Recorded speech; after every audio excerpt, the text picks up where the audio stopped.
লোকটাকে আল্লাহ রব্বুল ইজ্জতুল জালাল জিজ্ঞাসা করবেন, বান্দা আমার, তোমার স্থান হলো জাহান্নাম, তুমি বারবার পিছনে তাকাচ্ছ কেন? কারণটা কি?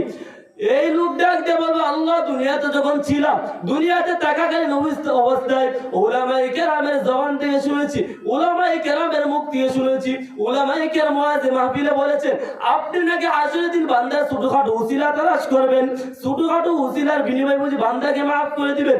এজন্য মালিক আমি বারবার আপনার দিকে তাকাচ্ছি, আমার জন্য কোন দয়া হয় কিনা। আল্লাহ ফেরেশতা থেকে ডাক দিয়ে বললেন, ফেরেশতারা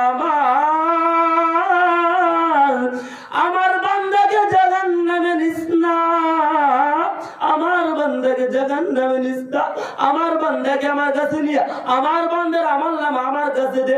আল্লাহ রাব্বুল ইজ্জতুল জালাল যখন তার আমলনামাটা দেখবে, যখন আল্লাহ তার আমলনামাটা দেখবেন, তখন দেখবেন কোন একটা মাহফিলে, যেমনই গজের কান্দের মাহফিল, তোরাটের মাহফিল ওয়াজ হইতেছে, উলামায়ে কেরামের জবান থেকে নসিহত শুনেছে, এরকম একটা উসিলা দিয়ে আল্লাহ মাফ করে দিবেন।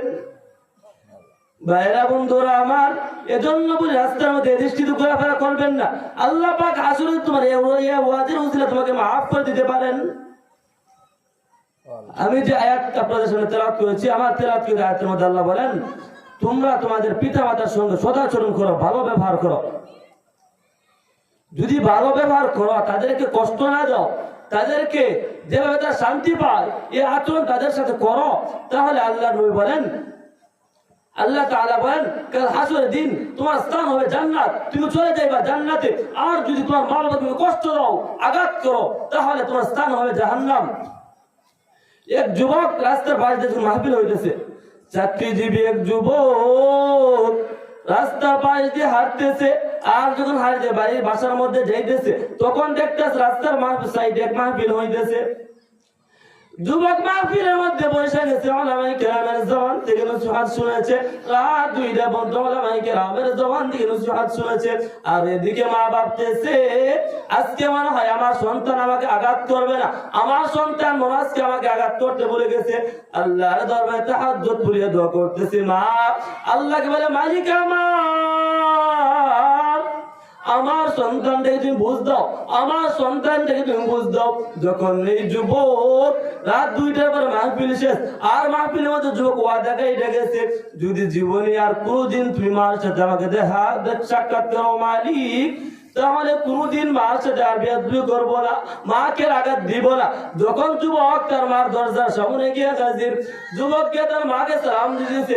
যখন যুবক তার মাকে সালাম দিয়েছে, মা তো দরজা খুলে না, মা দরজা খুলে না, ডাক দিয়ে বললেন, সন্তান আমার, গতকালকে তোমার স্ত্রীর সাথে আমি কোনো ঝামেলা করি নাই, কোনো ঝগড়া করি নাই, তুমি আমাকে আজকে অনার্থক মাইরো না।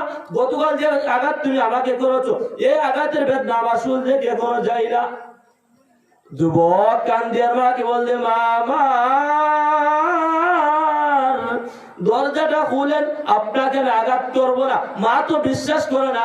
এক পর্যায়ে মা যখন দরজা খুলছে, যুবক মার পায়ের মধ্যে চাপ দিয়ে পড়ছে। যুবক এ গজারে কান্দার যুবক, উলামায়ে কেরামের বাণী শুনলে, উলামায়ে কেরামের মুখ থেকে আলোচনা শুনলে কি ফায়দা হয়, কি লাভ হয়, বাস্তব ঘটনা। যুবক যখন মায়ের পায়ের মধ্যে লাভ দিয়ে পড়ে বলতেছে, মা আমার আর কোনদিন তোমাকে আমি আঘাত করবো না, আর কোনদিন তোমাকে আমি মারবো না।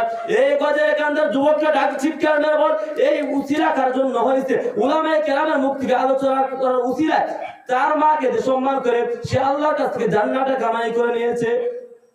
এজন্য যুবক, উলামায়ে কেরাম যে কথা বলবেন, যে দিক নির্দেশনা দিবেন, যে কথা উলামায়ে কেরাম বলবেন সেটা শুনবেন, সেটা বাস্তবায়ন করবেন।